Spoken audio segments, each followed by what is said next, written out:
Morning. My name's Tim. I'm an alcoholic. Um, my last drink was on the 24th of July, 1993. And that was a good 3 years after I first tried to stop drinking. I was 18 when I first tried to stop drinking, and I'm in my mid-50s now, in good lighting. Um, why did I need to stop drinking? When I drink, I simply drink too much. It's as simple as that. I was in a meeting the other day where someone described how at 1 o'clock in the morning, 2 o'clock in the morning, they would lie on their bed with one foot on the floor, stop the room spinning. And I thought, I remember that. I hadn't thought of that for a long time. I invariably overshot. Alcoholism is not about the absolute quantity, it's about the quantity relative to uh, what I intended to do, uh, to the consequences, and how I felt afterwards. If one has a skinful and wakes up the next morning cushy, there's no problem. I would wake up the next morning full of regret. This was an indication there was a problem. So, not being stupid, I realized I needed to stop drinking altogether after a while of this. Once something has happened a few hundred times, the penny drops and you realize you're not going to be able to control the quantity. And so I started on a 3 year experiment of trying to stop on my own. And I can stop on my own uh, temporarily. Or rather, what happens in my drinking is that there is a cloud break and I, as it were, bolt for the door. In other words, there appears to be an opportunity to leave the room, leave the drinking room. And I can bolt from the room and I can get a few days, a couple of days sober, a few days sober. Footnote, when I go back into a drinking phase, it can be a very long time before there is another one of those cloud breaks, which is a very good reason why I daren't ever have another drink, because when one starts again, one simply doesn't know how long it's going to go for. I had slips which were one day. There was one which was from the September through to the January, not of the following year, but of the year after. So I must never have another drink. And I wait when I'm drinking for a cloud break. I bolt for the door. I stop. But the real problem is that I start again. And not necessarily because I'm experiencing significant problems or negative emotions or have unresolved this or unresolved that. It's got nothing to do with any of that. I think the relapse involves two things. First of all, the thought that a drink might be a good idea.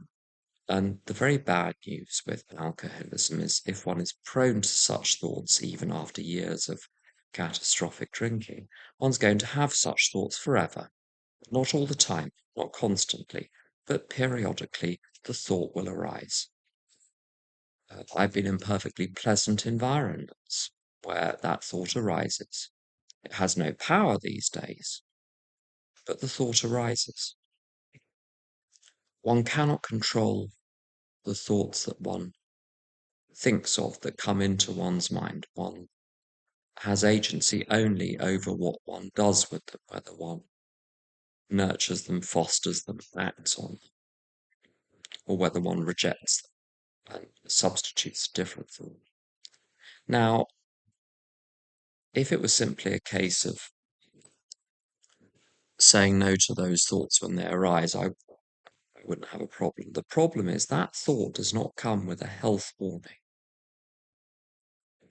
It does not come with an awareness of the consequences. And even if the consequences are present in my mind, they have no emotional force. There is simply the impulse.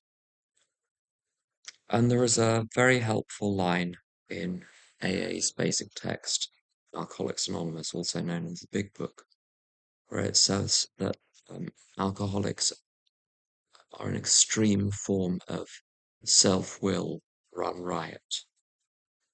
And what this means, although it's evidently true with many things other than alcohol, so other addictions, other behaviors, specifically with alcohol, which is the topic, what that means is when the thought of a drink occurs to me, on occasion, I'll do it. Why? Because I'm in charge. That is what self-will is. I want to do something, and I do it because I want to do it. And this is the faculty that has to be deactivated, doing what I want. And that's what the whole of AA is about for me. What they told me when I was new, and I think it's true, is that I need never have another drink. I might well have another drink. I need never have another drink. Now, this might be slightly confusing, and it certainly was confusing when I was new because I'd previously had a very strong resolve to stay sober, yet found myself drunk. So clearly, drinking again was a possibility. What did they mean? I need never drink again. When you read the small print, it says provided one takes certain actions. Now, behind all of those actions must be, to stay sober, a fundamental decision. I am no longer the ultimate authority of my life. Before one comes to grips with the notion of a higher power, there is a preliminary surrender, I think, and that is the surrender to what AA is telling me in aggregate. Not any individual, although certain individuals might be prominent in my pantheon of substitute gods until I can actually find God. My job, if I was to never drink again, because that's the aim. Of course, one does it one day at a time, but there must be an absolute commitment. As soon as I say I might drink in the future, I bring it forward to now. So I've got to be committed to staying sober, come what may, and then I handle life one day at a time. If I was to stay sober forever, I was going to have to resign from my position as ultimate authority, the highest court in the land. I was told in really no uncertain terms that what I thought about any of this did not matter. All that was required was a commitment to do as I was told. And since I made that commitment, I haven't drunk. Now, what they also said quite rightly was that my feelings and my thoughts would often be out of alignment with what I was being told to do. People would say go to bazillion meetings, and I would not want to go. I'd be in the meeting and want to leave. And they said, it doesn't matter, just stay anyway. I might want to drink. And now, to say don't drink no matter what is useless when I'm in charge. It becomes a useful instruction once I've committed to the program, because what I can then do is say, all I have to do is not drink for today. And whatever feeling is apparently prompting me to drink, of course, the feeling isn't prompting me to drink, it's my alcoholism which is prompting me to drink. Whatever prompts are popping up in my mind, whatever thoughts are assailing me, whatever feelings are assailing me, will pass. If you sit in meetings and talk to people and do your little step work assignments and lift a chair and finger for other people, then it'll pass, and it'll pass remarkably quickly, embarrassingly quickly. I remember noting very soon after really committing to AA, that I would wake up the next morning in a different condition than I'd gone to bed in. Admittedly, sometimes worse, but often better. If I'd been in a rotten state the night before, even if I was in a rotten state in the morning, it was a different rotten state. And it would be supplanted with something else and something else and something else. Whatever it is will pass, whatever it is will change. And so there was no sense in making a permanent decision based on a temporary state. And to drink again might be a permanent decision, because drinking, if you're an alcoholic, can have permanent consequences, either in terms of being unable to come back, or being unwilling to come back, or not wanting to come back, or jumping in front of a train, or doing the many other things that alcoholics who have been drinking will do to themselves or others worse. So all I had to do was be patient, 5 minutes at a time, 1 minute at a time. And I discovered a remarkable thing. A feeling will not kill me. I'm going to say it again. A feeling will not kill me. Uh, I don't have to process any feelings. I simply have to let them pass because they will. My life today, so 31 years. Let's start externally. I have somewhere to live. I have an occupation. I'm kept busy by my occupation and an uncomfortable and inconvenient amount of service in AA, chiefly sponsorship and one-to-one help. That's the high octane stuff. That's the real stuff. Everything else is snacks and side dishes to that. I'm married very happily. I've been with someone for 20 odd years. I know a lot of people. I'm not really a people person. I'm extremely solitary and introverted, but I know a lot of people. Apparently, this is God's will. How do we know it's God's will? Because it is happening, either perfect or permitted will.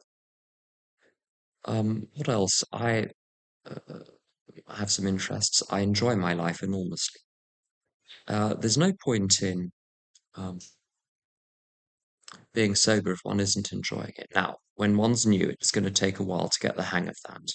First of all, one might not have been finding legitimate ways of enjoying oneself, and it's going to take a while to figure out what those things are and to learn how to do them. Secondly, there are other things in the way, specifically the unresolved past, and that is resolved through the steps, through forgiveness, cataloguing the wrongs, admitting them, in other words, confessing them to another person, going and paying back the money, apologizing, and then committing to a way of life which involves doing the right thing, not what I want to do.